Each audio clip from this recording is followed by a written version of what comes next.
அனைவருக்கும் சாந்தியம் சமாதானமும் உண்டாவதாக welcome to Nisha Suja Tamil channel. இன்றைக்கி நம்ம சேனலில் பார்க்க போகிற வீடியோ என்னென்னா வெஜிடபிள் பிரியாணி.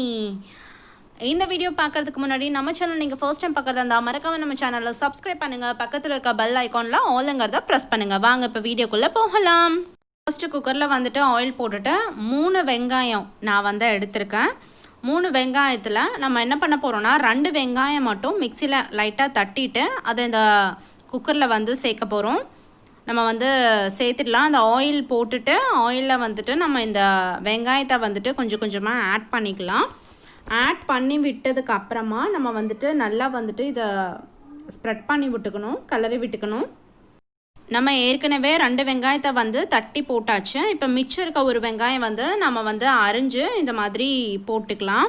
போட்டுட்டு இந்த வெங்காயமும் அந்த வெங்காயமும் சேர்த்து நம்ம நல்லா கிண்டிக்கலாம். அதுக்கப்புறமா நம்ம இதில் 3 தக்காளி ஆட் பண்ண போகிறோம். நான் அரைஞ்சி போடுறது இல்லைங்க, மிக்சியில் லைட்டாக கொஞ்சம் தட்டி எடுத்துக்கிறேன். இதோ பாருங்கள், தட்டியாச்சு. இப்போ இந்த தக்காளியை சேர்த்துக்கலாம் அந்த வெங்காயத்தோட. நல்லா இதையும் ரெண்டையும் மிக்ஸ் பண்ணி நல்லா கலரி விட்டுக்கணும். நம்மளுக்கு இதோட பச்சை வாடை நல்லா போகணும்.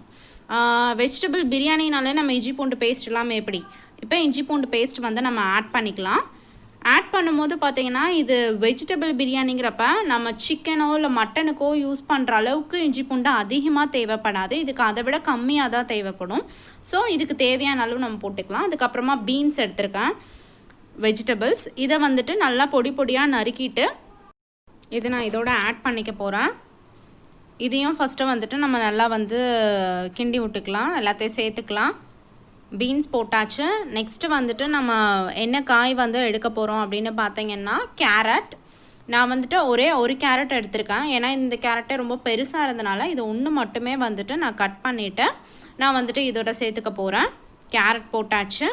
இது இப்போ பீன்ஸ் கேரட் எல்லாமே சேர்த்து நம்ம வதக்கிக்கலாம். நெக்ஸ்ட்டு நான் என்ன எடுக்க போகிறேன் அப்படின்னு பார்த்தீங்கன்னா பொட்டேட்டோ. நான் உருளைக்கிழங்கும் 2 உருளைக்கிழங்கு எடுத்திருக்கேன். அதையும் பொடி பொடியாக அரிஞ்சு நம்ம இதோட ஆட் பண்ணிக்கலாம். இப்போ அவ்வளோதாங்க வெஜிடபிள்ஸ். என்கிட்ட இவ்வளோ தான் இருந்தது. உங்கள்கிட்ட வேணும்னா காலிஃப்ளவர் இல்லை கேப்சிகம் இல்லைன்னா பச்சை பட்டாணி இருந்ததுன்னா நீங்கள் அதையும் சேர்த்தே ஆட் பண்ணிக்கலாம். இப்போ நான் தேவையான அளவு உப்பு நான் ஆட் பண்ணிக்கிறேன். எவ்வளோ அரிசி எடுக்கிறீங்களோ அதுக்கேற்ற மாதிரி உங்களுக்கு ஒரு அளவு இருக்கும் இல்லைங்களா, உப்பு ஆட் பண்ணுறதுக்கு. அந்த மாதிரி போட்டுக்கோங்க. உப்புக்கு அப்புறமா நான் ஆஸ் யூஷுவல் மிளகாத்தூள் நான் ஆட் பண்ணிக்கிறேன்.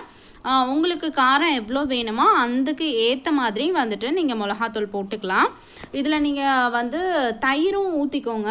ஏன்னா இஞ்சி பூண்டு பேஸ்ட்டாக இருக்கிறனால கொஞ்சம் நெஞ்சு எரியும். நீங்கள் தயிரும் இதை ஆட் பண்ணிக்கலாம். நான் ஆட் பண்ணிட்டேன், நான் வீடியோ எடுக்கலை நான். ஸோ நீங்கள் பண்ணும்போது மறக்காமல் தயிர் கொஞ்சம் ஆட் பண்ணிக்கோங்க. இப்போ இது எல்லாத்தையுமே நல்லா கிளறி விட்டதுக்கு அப்புறமா நம்ம என்ன பண்ண போகிறோம்னா கொஞ்ச நேரம் இது ஒரு 2 மினிட்ஸ் இல்லை 3 மினிட்ஸ் இது அடுப்புலேயே கொஞ்சம் நல்லா வதங்கட்டும். வதங்கினதுக்கு அப்புறமா நம்ம இதில் கொஞ்சம் தண்ணி சேர்த்துக்கலாம். அதாவது நான் பாஸ்மதி ரைஸ்க்கு 1 கப்பு பாஸ்மதி ரைஸ் நீங்கள் 1 மணி நேரத்துக்கு முன்னாடி ஊற வச்சுட்டு 1 கப் பாஸ்மதி ரைஸ்க்கு 1.5 கப்பு தண்ணி, ஓகேங்களா. இப்போ இது நல்லா இந்த மாதிரி பபிள்ஸ்லாம் வந்ததுக்கப்புறமா நான் கொத்தமல்லி தலையும் போட்டாச்சு. இப்போ பாருங்கள், நல்லா அந்த ஸ்மெல்லாம் போயிடுச்சு, நல்லா பச்சை வாசனைலாம் போயிடுச்சு. இப்போ இதில் நம்ம அரிசி சேர்த்தாச்சு. குக்கரில் நான் ஒரு விசில் வந்ததுக்கப்புறமா ஒரு 10 மினிட்ஸ் கழித்து ஓப்பன் பண்ணி பார்த்தா அதோ இங்கே பாருங்கள், நல்லா நம்மளுக்கு வெஜிடபிள் பிரியாணி சூப்பராக வந்திருக்குது. பாருங்கள், ஒரு அரிசி கூட உடைய கிடையாது. பார்த்தீங்களா எவ்வளோ நீளமாக இருக்குன்னு சொல்லிட்டு. ஸோ ரொம்ப டேஸ்ட்டாக இருந்தது. கொஞ்சம் கூட அரிசி உடையவே கிடையாது. குக்கரில் தான் நான் இதுக்கும் வச்சேன். சூப்பராக வந்திருந்தது. நீங்களும் உங்கள் வீட்டில் ட்ரை பண்ணி பாருங்கள். மறக்காமல் ட்ரை பண்ணி பார்த்துட்டு எப்படி இருக்குது அப்படிங்கிறத கமெண்ட் பாக்ஸில் உங்கள் கமெண்ட்டை லீவ் பண்ணுங்கள். மறக்காமல் நம்ம சேனலில் சப்ஸ்கிரைப் பண்ணுங்கள், லைக் பண்ணுங்கள், ஷேர் பண்ணுங்கள். பக்கத்தில் இருக்க பெல் ஐக்கானில் ஆளுங்கிறத கிளிக் பண்ணுங்கள். கடைசி வரைக்கும் நம்ம சேனலுக்கு சப்போர்ட் பண்ணுங்கள். அடுத்த வீடியோவில் சந்திக்கலாம். Bye bye, take care.